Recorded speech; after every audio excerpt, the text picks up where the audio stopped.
Ran was able to turn his life experience into powerful tools for counterterrorism. But what's most inspiring is that he's not just trying to prevent attacks, he wants to change the way we relate to the trauma they can cause. That's the first time I'm talking on camera. I think that's the victory of your story. So I think it's part of a life journey for me, just to say, yes, I'm PTSD, but I have life, and I'm helping, and I'm fruitful.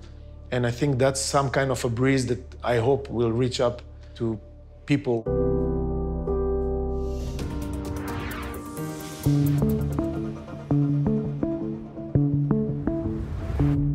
I'm on my way to meet Ran Cohen, the creator of SDR, a concise human intelligence method that allows everyone from civilians to law enforcers to prevent crime or terrorist attacks before they even happen. Ran Cohen, we're sitting here in one of your lovely homes in the Judean Hills. Maybe start with who you are and what you do on a daily basis. Yeah, so I'm a lecturer. My history brought me to that, my professional history, actually, since the military. You've taken several decades of experience in defense from every angle of it and developed a philosophy, and you try to transfer that philosophy to other people to help them counter terrorism. Exactly. Is that a correct definition? Exactly. You see more than you think that you see. The method is called Search, Detect, and React, SDR. The technologies right now are lacking capabilities of detection of intentions, and that's what a human being can do.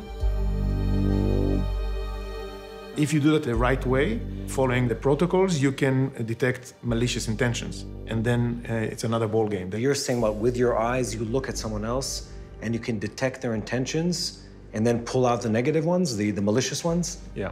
So when you have a malicious intent and you are coming with a malicious intent, you are shining out what we call a hunter mode.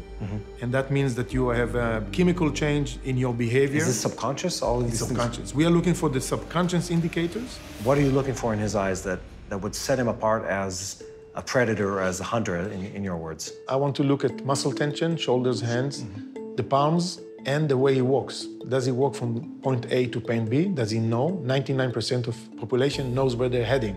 A predator or a hunter does not know where he's going because he's following someone. Checking your six, that means you look back. I want to know why, if you're a predator or prey. Avoiding eye contact or acknowledging uniform surrounding you. And you're training people to pick up on that behavior pattern. Exactly. Ran's methodology comes from his lived experience, which formed the backbone to this powerful human intelligence tool. First of all, it came from my life experience.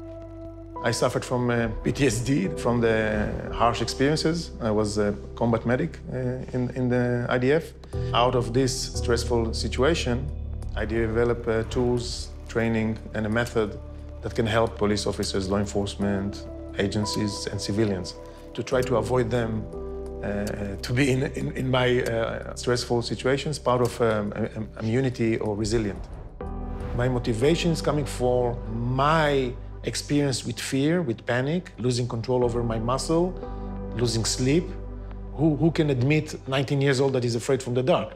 So you push it down, and I forgot almost 6 months of my life, just from shame. Clearly, Ran was able to turn his life experience into powerful tools for counterterrorism. But what's most inspiring is that he's not just trying to prevent attacks, he wants to change the way we relate to the trauma they can cause. That's the first time I'm talking on camera. I think that's the victory of your story. So I think it's part of a life journey for me, just to say, yes, I'm PTSD, but I have life, and I'm helping, and I'm fruitful. And I think that's some kind of a breeze that I hope will reach up to people.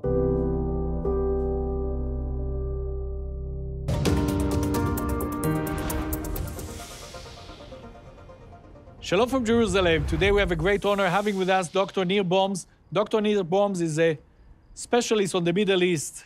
Nir, what a great honor having you with us. Thank you very much. Good to be here. The show talks about terrorism in the region. There's no doubt that we're living in a new era. We are 10 years after what we call the Arab Spring. The Arab Spring is a good departure point. The Arab Spring symbolized the end of an era. For about 4 decades before, we have seen an era in the Middle East where we had a number of faces. They've ruled the countries. If it's up to them, they will continue until their death, their children will take over, and the system will work. But the people realized that the system really doesn't work. And the spring very quickly developed into a winter. Because A sad winter. a very sad winter. You say that that brought the stage or prepared the stage for the Abraham Accords? I think the Abraham Accords is the most significant development that we have seen here, certainly in the last decade, and certainly in the context of all the Arab Spring era that have really created eventually more blood than hope. And the Abraham Accords enable us to see hope. And they say something very simple. Working together in collaboration will bring prosperity to the region. There's no doubt when we talk about terrorism, we cannot not talk about Iran. The Iranian Revolution of 1979 brought a different spirit to Iran and put it on a trajectory of an attempt of world dominations. Now we need to fight the big devil, the United States of America, and the small devil, which is Israel. And since then, what we have seen is that Iran had made whatever it could in order to advance this agenda. And thereafter, with a nuclear program. I hope that enough pressure will be put in the context of the nuclear agreement, JCPOA, in the context of other things that could be done, so that Iran will, and that the Iranian people could join others in the Middle East, enabling us to improve the somewhat fragile relationships. So there's no doubt that there was a huge change in the last 10 years. What do you see coming up in the next 5 years?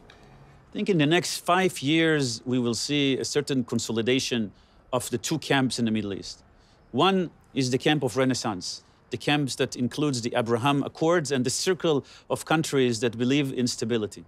And on the other hand, we'll see the other camp, which is the camp of resistance. Countries like Iran, Lebanon in the context of Hezbollah, Qatar, Kuwait. But I have a sense that we have a chance to solidify the block of stabilizers. We have people watching, people who love Israel, people who stand with Israel. Do you have any word? I first want to thank them. When somebody asks me, when you speak about the Middle East, when you speak about Iran, and you look about terrorism, how can you have hope? And I says, look, I'm Israeli. My national anthem is hope.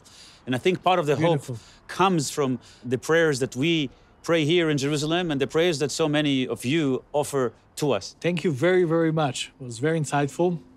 And to you, our friends, once again, let's keep praying for the peace of Jerusalem. Hey, I'm Mati Shoshani, and thank you for watching the TBN Israel YouTube channel. We hope this video gave you greater understanding of Israel and her people. If you haven't already, subscribe to our channel and hit the notification bell so you never miss a video. We'd love to hear from you, so be sure to share what you've learned and ask your questions in comments below. And invite your friends to join the conversation.